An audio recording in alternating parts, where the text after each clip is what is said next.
আমি 10 বছর যা অর্জন করেছি আমি 1 ঘন্টায় তা দিচ্ছি। অতএব তুমি মনে করো হুজুর ওয়াজ করলো ঠিক বেঠিক কাঁপায় দিব বলে, না না, এখানে ঠিক বেঠিক বলাটা মূল ফ্যাক্ট নয়। কতটুকু শুনছি, কতটুকু মানছি, এটা হচ্ছে মূল ফ্যাক্ট। ঠিক কিনা বলেন যুবকেরা? তাকওয়া মানে হচ্ছে আল্লাহর ভয়। এই তাকওয়ার ডেফিনেশন হচ্ছে দুইটা, সংজ্ঞা হচ্ছে দুইটা। একবার উবাই ইবনে কাব রাদিয়াল্লাহু তাআলা আনহু কে ওমর ফারুক রাদিয়াল্লাহু তাআলা আনহু বলেন, ইয়া উবাই ইবনে কাব, বলো তো মা তারিফুত তাকওয়া, what is the definition of তাকওয়া? তাকওয়া কাকে বলা হয়, আমাকে একটু ব্যাখ্যা করে বোঝাও। তো উনি একটা অসাধারণ এক্সাম্পল দিয়েছে, উদাহরণ দিয়েছে। আচ্ছা, আপনারা সবাই অ্যামাজন জঙ্গলের নাম শুনেছেন? আফ্রিকাতে একটা বিশাল বড় জঙ্গল আছে, নাম শুনেছেন আপনারা সবাই? জঙ্গলে যখন আপনি হাঁটবেন, আমাদের দেশেও অনেক দেখবেন জঙ্গল আছে, তো দেখবেন জঙ্গলে গেলেই এই যে জমিন, যেটা মাটি, মাঝে মাঝে কাটা থাকে না? কথা বুঝে বলেন, থাকে না? স্বাভাবিক, জঙ্গল তো কাটা থাকবে, কাটা থাকবে, সাপ থাকবে, বিচ্ছু থাকবে, এটা স্বাভাবিক, জঙ্গল তো এইটা। তো বলছে অমর, তুমি কি কখনো জঙ্গলে হেঁটেছো? বলছে ইয়েস, আমি তো হেঁটেছি। কেমনে হেঁটেছো আমাকে একটু বলো। তো অমর নিজেই বলছে যে আমি যখন হেঁটেছি আমার হাতে একটা লাঠি ছিল। কি ছিল? লাঠি। আর পায়ে বুট টাইপের জুতা ছিল, একদম শক্ত, ইটস লাইক এ ইট, ইট যেমন শক্ত, শক্ত জুতা আমি পরেছি। কেন? বলছে হাতে লাঠি রেখেছি এই জন্য যাতে সাপ বিচ্ছু অ্যাটাক করলে আমি তাকে হত্যা করতে পারি। আর তুমি পায়ে শক্ত জুতা কেন পরেছো? বলছে জুতা যদি শক্ত না হয় তাহলে রাস্তার মাঝে কাটা পায়ে ঢোকার আশঙ্কা আছে। এই দুইটার জন্য আমি সেফটি নিয়েছি, কাটা যেন না ঢুকে জুতা পরেছি, সাপ যেন কামড়াইতে না পারে আমি হাতে লাঠি রেখেছি। উবাই ইবনে কাব বললেন, that is the definition of তাকওয়া। এই হচ্ছে তাকওয়া। বলছে আরে কোথায় জঙ্গলের সাপ আর কাটা, আর কোথায় তাকওয়া? আপনি কি বললেন, আমি তো কিছুই বুঝলাম না। এবার উবাই ইবনে কাব বলছে আমাকে ব্যাখ্যা করতে দাও। উবাই ইবনে কাব রাদিয়াল্লাহু তাআলা আনহু ডাক দিয়ে বলছে, ইয়া ওমর শোনো, দুনিয়ায় যখন তুমি চলবা একদিকে হালাল আর একদিকে হারাম। আমাদের দেশে এই সমস্যা সবচেয়ে বেশি। আপনি যত টাকার চাকরি নিতে যাবেন দেখবেন তত বেশি আপনাকে ঘুষ দেওয়া হবে। এরকম চাকরি বাংলাদেশে আছে না? আমি বারবার বলি ভাই, ভ্যান চালাই খাবো, মুরগি বেচে খাবো, নিজের টাকায় ব্যবসা করব, যদি কম হয় তাও চলবে, রিক্সা নিয়েও চলবো, বাট আমার জীবনে এক ফোঁটা রক্ত থাকতে আমি হারামের আশেপাশে যেতে পারবো। ঠিক কিনা বল? উনি বললেন দুনিয়াতে যখন তুমি চলবা দেখবা একদিকে হারাম আর একদিকে হালাল। তুমি যদি হারাম থেকে বাঁচার জন্য হালালকে অ্যাকসেপ্ট করতে পারো পরিপূর্ণরূপে, আর হারাম থেকে দূরে রাখতে পারো নিজেকে, তুমি হবা আল্লাহর কাছে সবচেয়ে বড় ধনী। সবাই, আমাদের দেশের সরকারি চাকরি হচ্ছে একটা হরিণের মতো, সোনার হরিণের মতো, পাওয়া যায় না সহজে। আর পেতে গেলে জমি জায়গা বিক্রি করে ঘুষ দিয়ে চাকরি নেওয়া লাগে। তো আমি সব সময় বলি, আপনারা সরকারি চাকরি যদি পান that's fine, it's not a big issue. পেলে তো আলহামদুলিল্লাহ, এটা আল্লাহর শুকরিয়া। তবে আমি বলবো চাকরির পেছনে না দৌড়িয়ে নিজেকে যোগ্যতা সম্পন্ন মানুষ হিসেবে গড়ে তুলুন। মাথায় রাখবেন, একজন সাধারণ মানুষ যে হয়তোবা 10 পাস করেছে, তার মেধাকে খাটিয়ে সে এমন যোগ্যতা অর্জন করেছে যে 10 পাস একজন লোকের আন্ডারে 10,000 মাস্টার্স কমপ্লিট করা পাস করা লোক তার আন্ডারে কাজ করে। কথাকে আমি মিথ্যা বলেছি না সত্যি বলেছি? আচ্ছা, আপনার সবাই ঢাকার নাম শুনছেন? ঢাকা গাজীপুর নাম শুনছেন? গাজীপুর নাম শুনছেন না? গাজীপুরে যদি যান দেখবেন যে বিশাল বড় বড় গার্মেন্টস কারখানা। আমি অনেকের সঙ্গে পরিচিত আমার আছে, কথাবার্তা হয়, তো দেখেছি যারা গার্মেন্টস এর বিশাল বড় বড় মালিক 10 পাস করছে, কেউ 8 পাস করছে, কেউ আবার পড়াশোনাই করে নাই, বাট যেই বড় গার্মেন্টস কয়েক কোটি টাকার বিজনেস, তা জাস্ট আইডিয়া, যোগ্যতা, স্কিলস ডেভেলপ। তুমি মাথায় রাখবা, তোমার চাকরি তোমাকে কখন বড়লোক করবে না, বাট ব্যবসা করবা তুমি নিমিষে বড়লোক হয়ে যাবে। এটা আমার কথা, নবীজির কথা। যদি জীবনে বরকত আনতে চাও, চাকরির পেছনে নয়, যোগ্যতা এবং ব্যবসা নিয়ে কাজ করতে হবে। ঠিক কেনা বলো যুবকেরা? অতএব যেই চাকরি আমরা করি না কেন, হারাম চাকরি করব না, হালাল চাকরি করব। এটা আমি শুনে আমি আবার চাই দ্বিতীয় হাদিস বলেন, হারাম চাকরি না হালাল চাকরি? হালাল। এটা হচ্ছে 1 নাম্বার ডেফিনেশন। হালালকে অ্যাকসেপ্ট করব, হারামকে অ্যাভয়েড করব। যেই করবে সেই হচ্ছে মুত্তাকি। সুবহানাল্লাহ পড়বেন না আপনারা সবাই? তাকওয়ার দ্বিতীয় ডেফিনেশন হচ্ছে,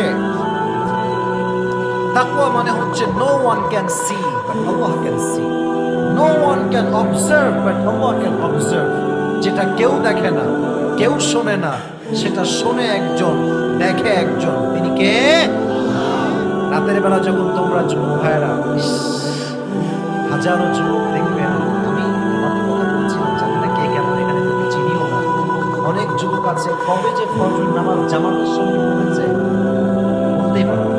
আপনার কথা বলছি, অনেকের কথা বলছি, কবে পড়েছে ও বলতেই পারবে না। কেমনে বলবো? রাত 3টা 4টা পর্যন্ত জান খাইছো, কি করবো, কোথায় আছো? রাত 3টা 4টা পর্যন্ত যে যুবক লুচ্চামি করে গার্লফ্রেন্ডের সঙ্গে, সে ফজর নামাজ জামাতে পড়বে কেমন করে? ঠিক কিনা বলেন যুবক ভাই? কেউ দেখে না, কেউ শোনে না, শোনে একজন, আওয়াজ দিয়ে বলেন তিনি কে? এজন্য এটাকে বলা হয় তাকওয়া। যদি কেউ এটাকে মাথায় ধারণ করতে পারে যে আল্লাহ আমাকে দেখছে, আচ্ছা আমার দেশে দুর্নীতি নাই, একদমই নাই,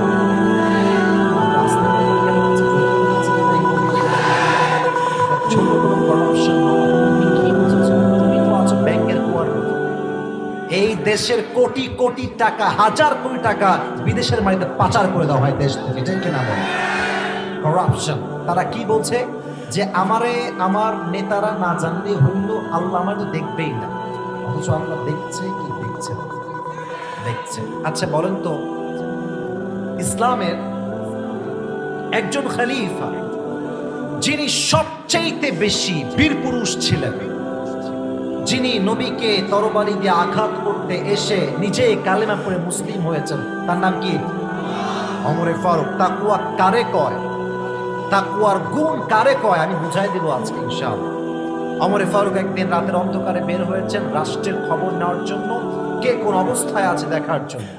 হঠাৎ করে এক বাসার সামনে তিনি থর মেরে দাঁড়িয়ে গিয়েছেন। দেখছেন বাসার ভেতর থেকে 2 জন কথা বলছে, মেয়ে এবং মেয়ের মা। বলেন যুবকেরা, মেয়ে এবং মেয়ের মা। তো ওমর শুনছেন যে what they are talking about, তারা কি বলছে। তো মাথায় একটা আওয়াজ আসছে কানে, যে মা বলছে এই যে দুধের একটা পেয়ালা নিয়ে এসে বলছে, শোন, দুধের পেয়ালা তুই এখন পানি মিশাবি, সকালবেলাটাকে আমরা বেশি ওজনে বেশি দামে বিক্রি করব। তো মেয়ে বলছে আম্মা জান নো, কারণ আপনি কি ওমরের নাম শুনেন নাই? বলছে হ্যাঁ শুনেছি, আমাদের রাষ্ট্রনায়ক তিনি তো ফরমান জারি করেছেন যে রাষ্ট্রের কেউ কখনো দুধের সঙ্গে পানি মিশাতে পারবে, আমি পারব। তখন মা বলছে আরে পাগলি, doesn't make any sense, Omar কোথায় এখন? রাত বাজে 2টা, ওমরের 14 গোষ্ঠী কেউ এখানে নাই, মিশা, ঘুমাইয়া মিশা। তো মেয়ে একটা কথা বলছে, দ্যাটস মাই মেইন মেসেজ, এটা আমার মূল কথা। মেয়ে বলছে আম্মা জান কেউ দেখে, রাত বাজে 2টা, কেউ নাই, no one is here and no one can see us, কেউ দেখছে না, কেউ দেখবে না। বাট আমি যদি এই অন্ধকার রাতেও এই অন্যায়টা করি, আমাকে আরশে আজিম থেকে দেখবে একজন। এই কথা শুনে বাসায় যাওয়ার পরে তার সন্তানের নাম হচ্ছে আব্দুল্লাহ ইবনে ওমর রাদিয়াল্লাহু তাআলা আনহু, ডাক দিয়ে বলছে ইয়া আব্দুল্লাহ ইবনে ওমর আমার কাছে আসো। বলছে আব্বা জান হঠাৎ করে জরুরি তলব কেন, আমাকে ডাকলেন কেন? বলছে আব্বা তুমি কি বিয়ে করবা? প্রথম কথা, বিয়ে করবা? তো যুবক ভাই টাকা পয়সা থাক না থাক, বিয়ের কথা আসলে আমি আগেই রাজি ভাই। তো ও বলছে যে আব্বা আমি বিয়ে করবো, বাট ম্যাম হিয়ার, মেয়েটা কে যাকে আমি বিয়ে করবো? আমি তো প্রিন্স, রাজার ছেলে আমি, আমার যে বউ হবে she will be the princess, সে তো রাজকুমারী হবে। তো ওমর আগে বলছে বাবা থাম, আগে বেশি করিস না, আগে আমি বলতেই মেয়েটাকে। বলছে মেয়েটা কোনো রাজকুমারী নয়, প্রিন্সেস, বিশাল বড় অট্টালিকায় সে থাকে না, সে সামান্য একজন দুধের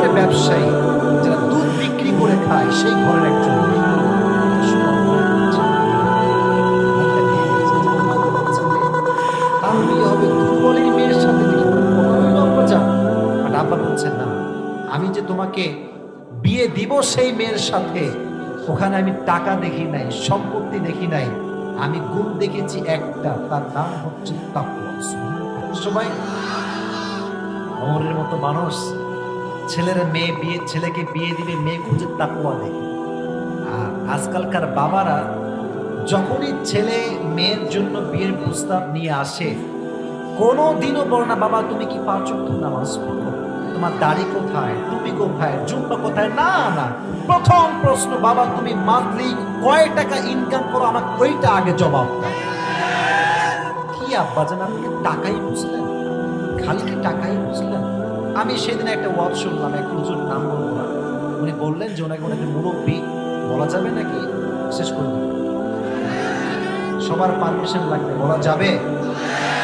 এক মুরব্বী বলেছে হুজুর আমার মেয়েকে আমি বিয়ে দিব, একজন ভালো ছেলে খুঁজতে। যখন ভালো ছেলে খোঁজার কথা বলছে, হুজুর শুরু করছে ছেলে কোথায় পাওয়া যায়। একদিন বলছে ভাই একটা ছেলে পাইছি, শোনেন এদিকে আসেন। তো ওর ছেলে কি করে? বলছে এক মাদ্রাসার প্রিন্সিপাল। ছেলে কি করে? ওই ছেলে আবার আর এক মসজিদের খতিব। বেতন কত? বলছে 12,000। বলছে ধরি না, 12,000 হবে না হুজুর, ছেলে যাই হোক হুজুর, খারাপ হোক সমস্যা নাই, বেতন হওয়া লাগবে 1 লাখ টাকা। বুঝলাম আব্বা জান আপনি টাকার পাগল হয়েছেন, চরিত্রের মূল্য আপনি বুঝতে পারেন, ঠিক কিনা বল? তাকওয়া দেখে না তার সন্তানকে বিয়ে দিয়েছে। এজন্য তাকওয়া আছে যার, সেই হচ্ছে প্রকৃতপক্ষের বউ হওয়ার যোগ্যতা রাখে। আর তাকওয়া যার নাই, তারাই কিন্তু বিয়ের পরে ইমোতে গিয়ে উল্টা পাল্টা ভিডিও করে ব্যবসা করে বেড়ায়, ঠিক কিনা বল? অতএব মাথায় রাখবেন, তাকওয়া আছে যার, সে কখনো পরকীয়ার মতো জঘন্য কোনো কাজ করতে পারবে। 1 নম্বর হাদিস আপনাকে রেফারেন্স দিয়ে বললাম। আরেকটা হাদিস শুনবেন, আবু বকর রাদিয়াল্লাহু তাআলা আনহু, নাম শুনছেন আপনারা সবাই? বলেন তো ইসলামের প্রথম খলিফার নাম কি? হায় হায় এত আস্তে বলেন, নাম কি? আবু বকর রাদিয়াল্লাহু তাআলা আনহু ইসলামের প্রথম খলিফা। তাকওয়া কাকে বলে একটু ভালো করে বুঝবেন। একদিন তার সন্তান মায়ের কাছে আবদার করেছে, আম্মা জান আব্বা আসলে বলবেন যে আমরা সারিদ খেতে চাই।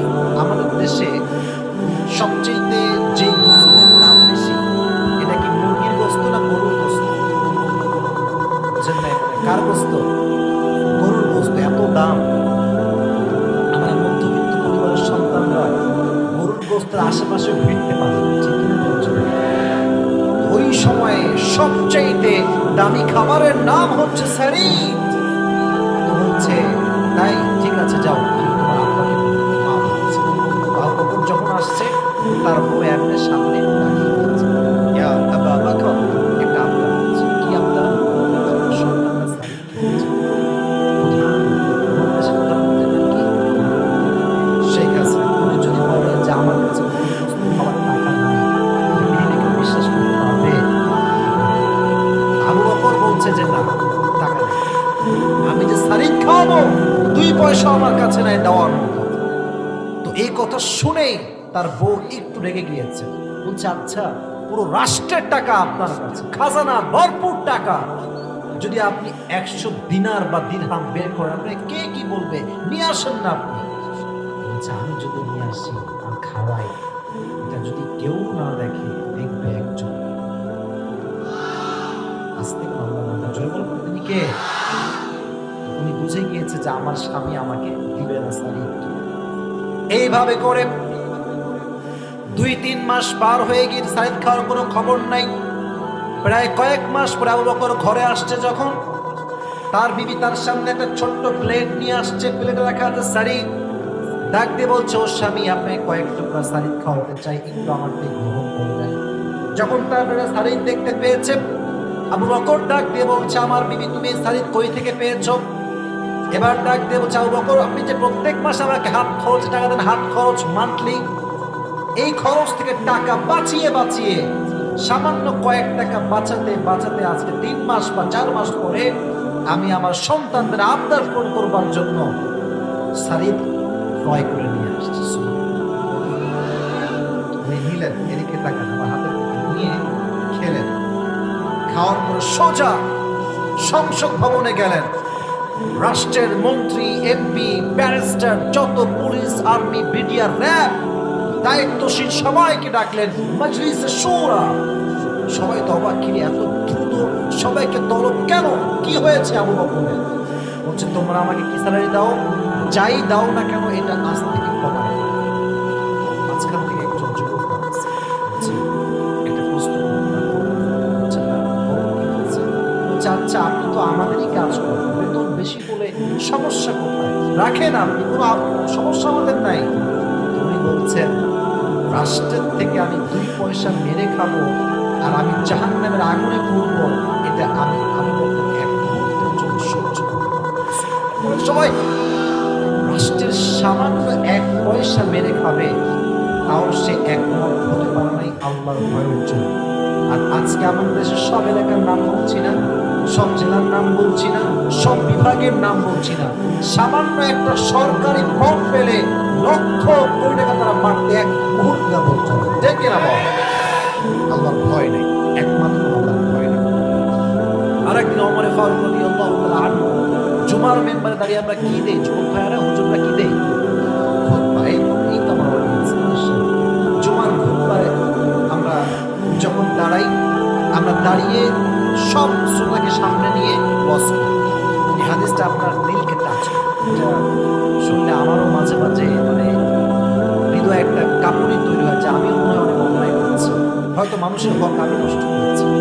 তো একজন মাঝখান থেকে যুবক দাঁড়িয়ে গিয়েছে ওমরের সামনে, বলছে এই ওমর, আপনার এই জুব্বা যে পরে আছে, জুব্বা এত লম্বা কেন, এই জুব্বা এত লম্বা কেমনে হলো আপনার, আপনি কি রাষ্ট্রের টাকায় মেরে খেয়েছেন?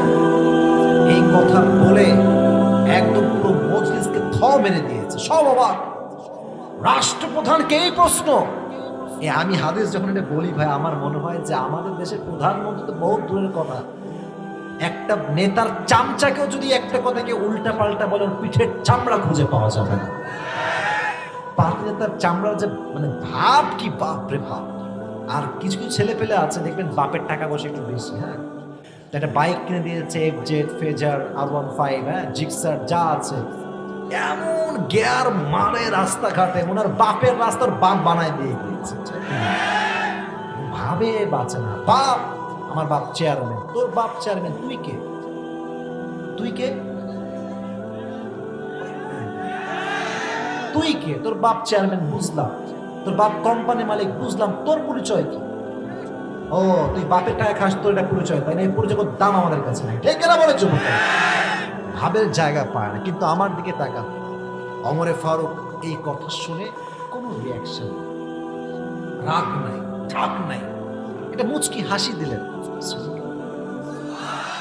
পাশে ছিলেন তার সন্তান আব্দুল্লাহ ইবনে ওমর, দাঁড়িয়ে গিয়েছে, বলছে ভাই কি প্রশ্ন? আমি জবাব দেব, থামেন। আপনার প্রশ্ন কি ছিল? আচ্ছা আমি যে পড়ে আছি এটা কি পাঞ্জাবি না জুব্বা? কথা কয় না, পাঞ্জাবি না জুব্বা? মাথায় রাখবেন, জুব্বার সংখ্যা হচ্ছে, জুব্বা হয় লম্বা, একদম টাকনুর বরাবর আসে, আর পাঞ্জাবি যেটা হয় এটা শর্ট হলে হাঁটুর উপরে আসে, আর লং পাঞ্জাবি হলে হাঁটুর নিচে যায়, যার যেমন চয়েস সে তেমনটা পরে। তো তোমার জুব্বা এত লম্বা কেন, তার প্রশ্ন হচ্ছে এইটা।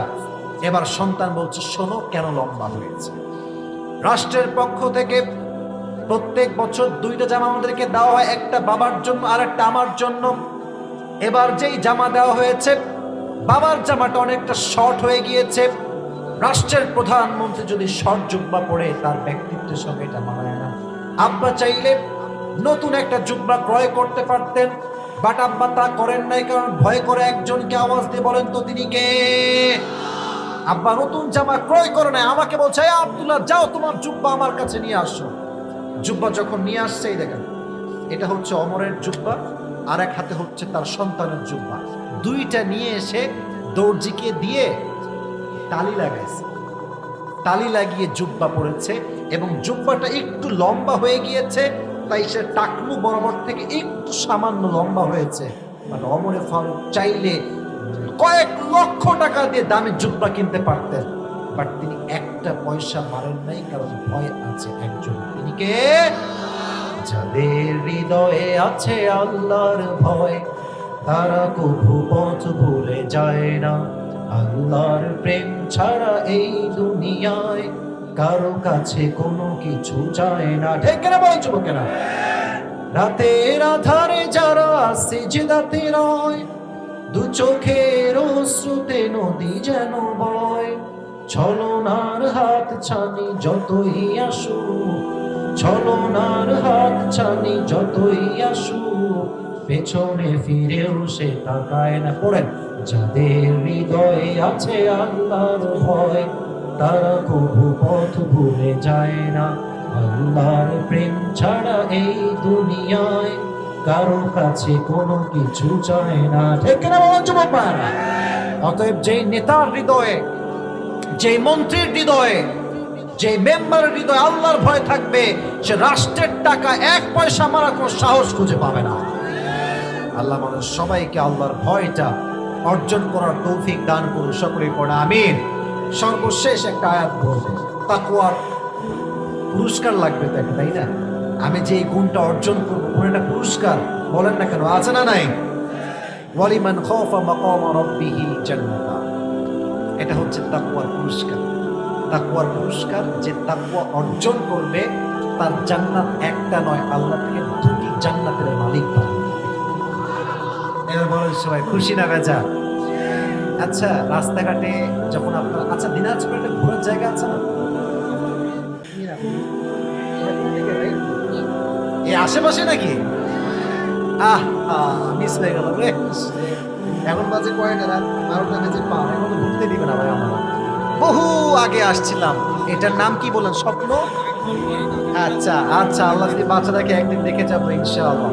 তো যখন স্বপ্নপুরে যাবেন, জাস্ট ফর এক্সাম্পল, এটা কোনো বাস্তবতা না, আমি জাস্ট এক্সাম্পল দিচ্ছি। কালকে আপনি গেলেন মনে করেন, দেখবেন যখন শুক্রবারে কোনো টুরিস্ট স্পটে যাবেন, কক্সবাজার হোক, সেন্ট মার্টিন হোক, সিলেট হোক, চা বাগান হোক, দেখবেন যে অবাধে মেয়েরা জিন্সের প্যান্ট পরে, টি শার্ট পরে, টাইট ফিটিং জামা পরে ঘুরে বেড়াচ্ছে। ঠিক কিনা বলেন?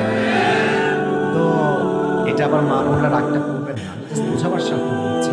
তো আমরা মানে কি বলবো, দুঃখের কথা, তারা পড়লে দোষ হয় না, যুবকরা তাকাইলেই দোষ হয়ে যায়।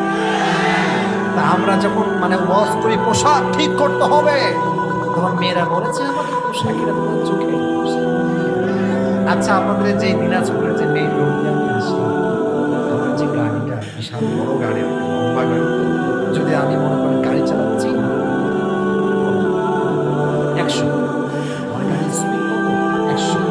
আচ্ছা, মেয়েরা যদি বলে যে চোখের দোষ, চোখ সবসময় থাকবে নিচে, আচ্ছা মানলাম, দ্যাটস ওয়াই, দ্যাটস ওকে, আমি চোখ নামানো নিচে, কারণ আমি গাড়ি চালাচ্ছি 100, বিশাল স্পিডে গাড়ি আছে, সামনে দিয়ে একটা মেয়ে যাচ্ছে জিন্সের প্যান্ট পরে, বিশাল। আচ্ছা, তাকাইলে চোখের দোষ হচ্ছে, গাড়ি থাক একজনের, চোখ নামাইলাম নিচে। বুঝলে? বুঝতে না বুঝলে?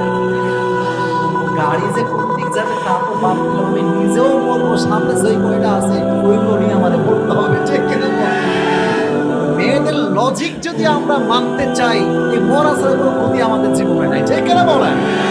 তবে মেয়েদেরকে আমি ছোট্ট একটা পাল্টা লজিক দিচ্ছি বোঝাবার সাথে, যদি পোশাকের দোষ না হতো, তাহলে বাংলাদেশের 90% ধর্ষণ যা হয়েছে, বেশিরভাগ ধর্ষিত নারী হচ্ছে জিন্সের প্যান্ট এবং টি শার্ট পরিহিত নারী ছিল তারা।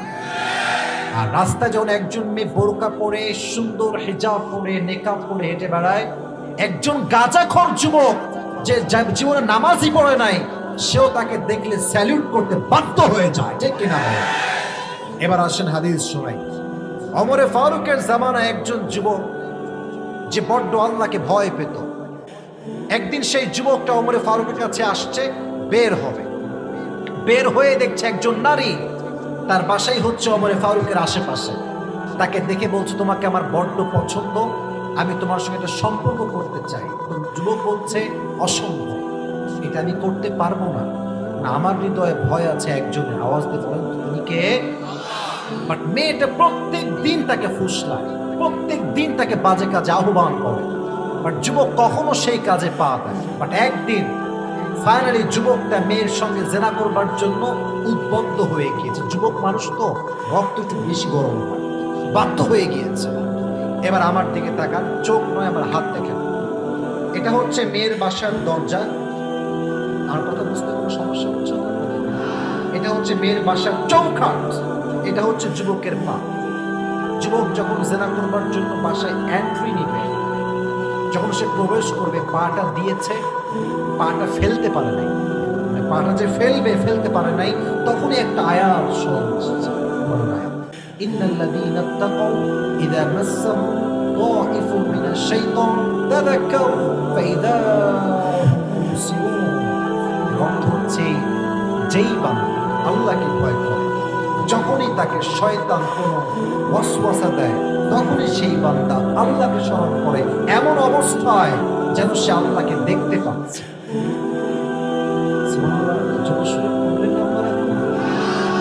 এই আয়াত যখন স্মরণ আসছে, এই পাটা গেল, পাটা এদিকে নিয়ে উল্টা হয়ে অজ্ঞান হয়ে পড়ে গেছে, সেন্সলেস, জ্ঞান হারিয়ে গিয়েছে। এবার ওই মেয়ে যখন বাসার থেকে বের হয়েছে যুবকের সঙ্গে বাজে কাজ করবার জন্য, বের হয়ে দেখছে যুবকটা অজ্ঞান হয়ে পড়ে আছে। ওই মেয়ে ভাবছে যুবক মরে গেছে, শেষ। ওকে তুলে লাশটা বাবার বাড়ির সামনে রেখে দিয়ে আসছে। বাবা যখন বের হয়েছে দেখছে আমার ছেলের লাশ পড়ে আছে। এবার কপাল ভালো, ছেলেটা আসলে এখন মরে নাই, এখন জ্ঞান আছে। আব্বা যা নিয়ে পানি ঢালছে, চোখ খুলেছে, চোখ খুলে সেই যুবকটা ওই আয়াতটা রিপিট করেছে, যে আয়াতটার মাথায় স্মরণ আসছে। এইটা বলে কালেমা পড়তে পড়তে মৃত্যুবরণ করেছে। বাবার সন্তান বলেছে তোমার কষ্ট লাগে নাই, তো আপনার প্রচন্ড পরিমাণে আঘাত। ওমর ফারুক নিজেই তার জানাজার ইমাম ছিল, নিজেই তাকে জানাজা দিয়েছে, কবর দিয়েছে। এবার আসেন মূল কথা, মূল মেসেজ। যখন জানাজা শেষ, কবর দেওয়া শেষ, আব্বাজান কাঁদছে কবর দেওয়ার সাথে। ওমর ফারুক বলছে আব্বাজান ডোন্ট ক্রাই, কাঁদবেন না। আল্লাহ বলেছেন ওয়ালিমান খাফা মাকাম রাব্বিহি জান্নাতান, যে আল্লাহর ভয় রাখবে আল্লাহ দুটি জান্নাত দিবে। এগুলো যখন সে বলেছে, কবর থেকে যুবক নিজেই জবাব দিয়ে বলছে ওমর, আল্লাহ আমাকে অলরেডি দুইটি জান্নাত দান করে দিয়েছে। ওয়ালিমান খাফা মাকাম রাব্বিহি জান্নাতান, এটা কোরআন আয়াত, কোনো বানানো কথা নয়। সূরা রহমানে আল্লাহ তাআলা বলছেন ওয়ালিমান খাফা মাকাম রাব্বিহি জান্নাতান, তোমরা আল্লাহর ভয় অর্জন করো, বিনিময়ে আমি আল্লাহ তাআলা তোমাকে দুটি জান্নাতের মালিক বানাই দেব। সুবহানাল্লাহ পড়বেন না?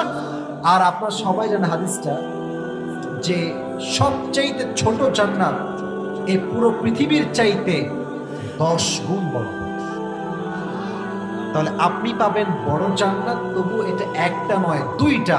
তাহলে এটা কত বড় হতে পারে? Just try to feel it, একটু অনুধাবন করেন। অতএব যতদিন আমরা বেঁচে আছি, আমাদের হৃদয়ে ভয় থাকবে একজনের জন্য। আওয়াজ দিয়ে বলেন তো, তিনি কে? আচ্ছা, একটা বিষয় খুব ভালো লাগলো যে বেজে গেছে প্রায় 12:30 পা, তবু আপনাদের মাঝে কোনো উঠাউঠি নাই, কোনো বিরক্তি ভাব নাই। এটা স্পষ্ট প্রমাণ ফুলবাড়ির মাটি এটা ইসলামের মাটি, ঠিক কিনা বলেন যুবক? আমি বড্ড অবাক হয়ে গেলাম, যে ঠান্ডা, যে অবস্থা।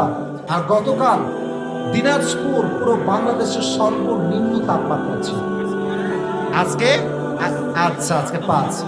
আর কালকে যে পরিমাণ কুয়াশা দেখেছি, আল্লাহু আকবার, আমি আমার মাহফিলের জগতে এই পরিমাণ কুয়াশা আমি জীবনেও দেখি নাই। গাড়ি চলেছে মাত্র 10 বা 15তে, তো আজকে কুয়াশা অনেকটা কম আছে, তাই ঠান্ডা মনে একটু কম লাগছে। তো আপনারা আমাকে যদি সময় দেন, আমি সেকেন্ড মেসেজটা নিয়ে কিছু কথা বলে তারপরে দোয়া করব। কেউ রাগটা করবেন না তো ইনশাআল্লাহ? তাহলে একজন যুবককে আমি চাই, যার বউটো কেউ নাই, সিঙ্গেল পার্টি, সে দাঁড়িয়ে একটা বাঘের বাচ্চার মতো তাকবীর দিবে। দাঁড়িয়ে কে আছে?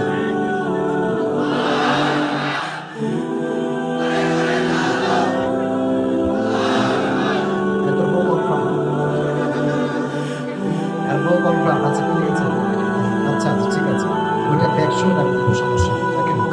তো দ্বিতীয় মেসেজ ছিল, কেউ কথা বলতে নেই, আমি আছি। বড্ড খুশি হয়েছি, আপনারা কোরআন প্রেমিক মানুষ, কোনো সন্দেহ নাই। এবং আমি যেখানে যাব আমি বুক ফুলিয়ে বলবো, দিনাজপুরের মাটি হচ্ছে সব ইসলাম প্রেমিকদের মানুষ, ঠিক কিনা বলেন যুবক ভাই? আমার বড্ড ভালো লাগছে আজকে, লস করে সত্যি খুব ভালো লেগেছে আজকে। 2 নাম্বার মেসেজটা আমি বলতেছি, জাস্ট আমার নলেজে যা আছে আমি বলতেছি। ওয়ালা তামুতুন্না ইল্লা ওয়া আনতুম মুসলিমুন, এর অর্থ হচ্ছে মুসলমান না হয়ে মৃত্যুবরণ করা যাবে। আচ্ছা, প্রশ্ন করি সবাইকে, আমরা কি হিন্দু না মুসলমান?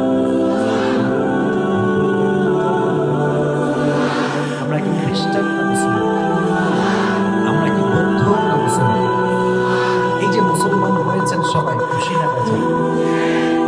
যে মুসলমান হয়েছেন, এজন্য মুসলমান হয়ে শুকরিয়া তান সকলেই পড়েন আলহামদুলিল্লাহ। আল্লাহ তাআলা বলছেন তুমি মুসলমান হয়ে মরো। আমরা তো মুসলমান হয়ে গেছি, তার মানে বুঝে গেল আমাদের মুসলমান হওয়া আর আল্লাহর মুসলিম হয়ে মৃত্যুবরণ করার আদেশ আমরা মুসলিম হয়েছি নামে, কাজে মুসলমান হইতে পারি নাই। আপনি দেখবেন বাংলাদেশের অনেক মসজিদের সভাপতি ঘুষ খায়, সুদ খায়। আমি কোন মসজিদ চিনি না, দিকে আমি আসলে জীবনে কখনো, আমি আমারটা বলতেছি, আমি জীবনে অনেক দেখেছি যার বউ পর্দা করে না সে মসজিদ সেক্রেটারি হয়ে বসে আছে। যে জীবনে 5 ওয়াক্ত নামাজ কখনো একদিন জামাতের সঙ্গে পড়ে নাই সে মসজিদের সমগ্র দায়িত্ব নিয়ে বসে আছে, ঠিক কিনা বলো?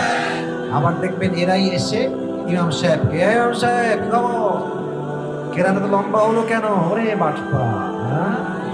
আর দেখবেন কিছু লোক আছে পুরো সপ্তাহ কোনো খবর নাই, জুমার দিন আসে ক্যাম্পে লুঙ্গি বানতে বানতে আসে, যখন ইমাম সাহেব আল্লাহু আকবার দিছে কেমন, আর যখনই সালাম ফিরাবে বামে ফিরানোর আগে লুঙ্গি তুলে দৌড় মারে। আবার এই লোকটা চায়ের দোকানে বসে বসে হুজুরদের বদনামার গীবত করে বেড়ায়। এদেরকে দেখলে মন চায় পিটাই। আমাদের তো সে শক্তি নাই, আমরা হেদায়েতের দরকার, হেদায়েত দান করুন আমিন। আল্লাহ বলছেন প্রকৃত পক্ষের মুসলিম হয় না। শেষ কথা বলছি, এটা আমার শেষ কথা। প্রকৃত পক্ষের মুসলিম যে হতে চায়, এটা হচ্ছে কপাল, এটা হচ্ছে নাক, এটা হচ্ছে চোখ, এটা হচ্ছে গাল, এটা হচ্ছে হাত, এটা হচ্ছে পা। প্রকৃত পক্ষের মুসলিম যদি কেউ হতে চায়, প্রত্যেকটা অঙ্গ প্রত্যঙ্গকে যে হারাম থেকে বাঁচাতে পারবে, হাদিসে এসেছে সেই হবে প্রকৃত পক্ষের মুসলিম। এবার আসেন আমার চোখ দিয়ে বোঝাই। চোখটা মুসলিম কেমনে হবে? যখন আপনি চোখ দিয়ে বাজে কোনো ভিডিও মোবাইল ফোনে না দেখবেন। এই চোখটা মুসলিম তখন হবে মেয়েদের জন্য যখন এই চোখটা দিয়ে মেয়েরা স্টার জলসা আর বলিউড মুভি না দেখবে, ঠিক কিনা বলার জন্য। এই চোখটা পবিত্র তখন হবে যখন এই রাস্তায় কোনো বেগানা মহিলা হেঁটে যাবে, চোখটা নামাবেন আর সঙ্গে সঙ্গে পড়বেন আস্তাগফিরুল্লাহ। এত আস্তে করে সবাই আস্তাগফিরুল্লাহ। যে তার চোখকে হেফাজত করবে আল্লাহ তাকে প্রকৃতপক্ষের মুসলিম হিসেবে কবুল করবে। সুবহানাল্লাহ বলবেন না সবাই? এটা হচ্ছে আমার হাত, এটা কেমনে মুসলমান হবে? আমার মোবাইলটা এই যে আপনি, এটা হচ্ছে একটা টাচ ফোন, যা করেন স্ক্রিনে টাচ, যা করবেন টাচ করবেন, এটা আপনার আঙ্গুল দিয়ে হচ্ছে। আপনি একটা পর্নোগ্রাফিতে ক্লিক করবেন, এটা আপনি কি দিয়ে ক্লিক করবেন? আঙ্গুল। বল কি দিয়ে? তাফসীরের পাঠটা বুঝতে আমি খালি হুদাই কথা বলছি, বোঝানোর সামনে বলছি, একদম প্র্যাকটিক্যাল। টাচ যে করছেন আপনি আঙ্গুল দিয়ে করছেন, এটা আপনি জেনার কাজ করছেন। হাত দিয়ে যখন আপনি সব হারাম কাজ থেকে বেঁচে আসবেন, আপনার হাতটা আল্লাহর কাছে একজন মুসলিম হাত হয়েছে। মানে আচ্ছা, এখন আসলে এই পা দিয়ে অনেকে বলবো হুজুর পা দিয়ে আবার কিসের গুনাহ? পা দিয়ে গুনাহ হচ্ছে আপনার বাড়ির পাশে একটা হল আছে, সিনেমা হল। আপনি যখন হেঁটে যাবেন, আপনি হাঁটলেন কি দিয়ে? বলবেন কেন কি দিয়ে? এখন যুবক আমি হেঁটে গেলাম, আমি বাইকে যাবো, আমি গাড়িতে যাবো, পাটি করবেন না। আল্লাহ সব দেখতে পায়, সব ক্ষমা আমার কাছে আছে। যদি আপনি এই পাকে অন্যায় থেকে বাঁচতে পারেন, আপনার পাটা মুসলমান হয়ে যাবে। এমন করে প্রত্যেকটা অঙ্গ প্রত্যঙ্গ যদি আল্লাহ তাআলার জন্য আপনি হারাম থেকে হেফাজত করেন, আপনার পরিপূর্ণ সত্তাটা আল্লাহর কাছে পরিপূর্ণ মুসলিম হিসেবে কবুল হয়ে যাবে। সুবহানাল্লাহ বললেন না সবাই? অতএব আজ থেকে আমরা দুটি বিষয়ে আমল করব। এক, যতদিন বেঁচে আছি হৃদয়ে ভয় থাকবে একজনের জন্য। আওয়াজ দিয়ে বলেন তো তিনি কে? নাম্বার 1। নাম্বার 2 হচ্ছে যতদিন আমরা বেঁচে আছি, মুসলিম তো আমরা আছি ঠিক আছে, বাট আমরা নিজেদেরকে পরিপূর্ণ মুসলিম হিসেবে নিজেকে রিপ্রেজেন্ট করব, নিজেকে মানুষের সামনে উপস্থাপন করব এবং আল্লাহকে বলবো, আল্লাহ যা ত্রুটি হয়ে গেছে জীবনে, whatever has happened, it was my past and this is my promise to you that I will never ever do anything wrong in my life anymore. যা হয়ে গিয়েছে, আর জীবনে কখনো জেনা করব না, সুদ খাবো না, ঘুষ খাবো না, বাজে কোনো ভিডিও দেখবো না। বুঝেছেন তো ইনশাআল্লাহ? আল্লাহ আমাদের সবাইকে তৌফিক দান করুন, সকলেই পড়া আমিন। একজন কই যায়, এই যে আমিন বলছে আর ওই পাড়া গেছে, এই অশোক খবরদার, এত সহজে আমি ছাড়বো না। এবার আমাকে একটা কথা আপনারা ইনশিওর করেন, এই মাহফিলটা আগামী বছর আবারও হোক, এটা আমরা চাই কি চাই না? আমাকে ছোট্ট একটা আবদার করা হয়েছে, আমি ওয়াজটা আরেকটু লম্বা করতাম, যেহেতু আমাকে লিখেছে তাই আমি এটা ফোকাস করছি লেখার প্রতি। আমাকে বলেছে হুজুর কালেকশন হয়েছে সব ঠিক আছে, বাট যদি কেউ দিতে চায় আপনি একটু রিমাইন্ডার দিবেন। আমি বারবার বলেছি, আমি আমার ফর্মে উল্লেখ করেছি কালেকশন করা এটা আমার দায়িত্ব না, এটা বলবো না, বাট এটা করে আমি অভ্যস্ত না, সবাইকে দিয়ে সব কাজ কখনো হয় না। তো এখন যেটা আমি করতে পারি যতটুকু আমার সাধ্যে কোলায়, এক, যদি কেউ 1000 2000 দেন আমাকে নাম বলতে পারেন, আমি নামটা বলবো, দোয়া করবো। 1 নাম্বার এটা আমি করতে পারি। 2 নাম্বার, যদি এটা কেউ না দেয় তাহলে আমি রুমাল দিব, প্রত্যেকটা যুবক এখানে বসে থাকবে ইনশাআল্লাহ, যা পারবে দিবে, তারপরে আমরা দোয়া করবো। রাজি আছেন তো ইনশাআল্লাহ যুবক ভাইয়েরা? এখন কে কে চান এই মাহফিলটা আগামী বছর দুটো হাত তুলে আল্লাহকে দেখেন? চাই তো ইনশাআল্লাহ? হাত তুলেন না সবাই, বলেন চাই কি চাই না, চাই কি চাই না? আমি জানি, এই যুবকরা হাত রাখো, পুরো হাত রাখো, পুরো হাত রাখো। আমি জানি তোমরা অনেকেই দান করেছো, অনেকে দিয়েছো, বাকি অনেকের মিসও গেছে, এটাও আমি জানি। চিপঠানি করে দাও নাই তোমরা। এখন এই মুহূর্তে কমিটি রুমাল নিয়ে টুপি নিয়ে যাবে, জানি অনেকেই দিয়েছেন, বাট আপনারা আমাকে ভালোবাসেন না সবাই? হ্যাঁ, তো আসতে তার মানে ভালোবাসেন না, তাই না? ভালোবাসেন আপনারা সবাই আমাকে? আমার ভালোবাসায় শুধু আমাকে ভালোবেসে আল্লাহর রাস্তায় একটু দান করবেন, শুধু আমার দিকে তাকায় ইনশাআল্লাহ। কমিটি ভাইরা সব ভলান্টিয়ার যারা আছেন সবাই নেমে যান, সবাই, আর কেউ উঠবেন না। এই নীল গেঞ্জি, বসো বসো বসো বসো, কেউ যাবে না। কেউ যদি ওঠে আপনারা ধরবেন, আমরা একসঙ্গে দোয়া করে তারপরে বাসা যাবো। কি নাম? মমতাজ নাম। কত দিয়েছে? 500। আল্লাহ ওনার দানকে কবুল করুন, সকলে পড়া আমিন। যে দিবেন 500 1000 আমাকে বলেন, আমি দোয়া করে দিব, এবং আমরা যখন যাব মুসাফাহা করে একসঙ্গে বাসায় ফিরবো। রাজি আছেন তো ইনশাআল্লাহ? কেউ বেঈমানি করতে যাবেন না ইনশাআল্লাহ। থাকলে আমাকে বলবেন। আর ভলান্টিয়ার্স কোথায়? ভলান্টিয়ার্স 20 থেকে 30 জন লাগবে। হ্যাঁ, না মনে দ্রুত। হাই হাই হাই, রাত 1টা বেজে গেছে। তোমাদের শুকরিয়া দেখো দরকার, যুবকরা আজ পর্যন্ত এই 1টা পর্যন্ত বসে আছে। এত রাত পর্যন্ত কেউ বসে না ভাই। হ্যাঁ, আপনারা উঠেন, 2-1 জন যারা আছেন, আপনারা যুবক, এলাকার যুবকরা আছেন, কানটুপি আছে না? কানটুপি, চাদর মাদর যা আছে নিয়ে নামেন না কেন আপনারা? মাশাআল্লাহ, নেমে পড়ান। এবার একটা তাকবীর দেন সবাই মিলে, লিল্লাহি তাকবীর। আল কোরআনের আলো।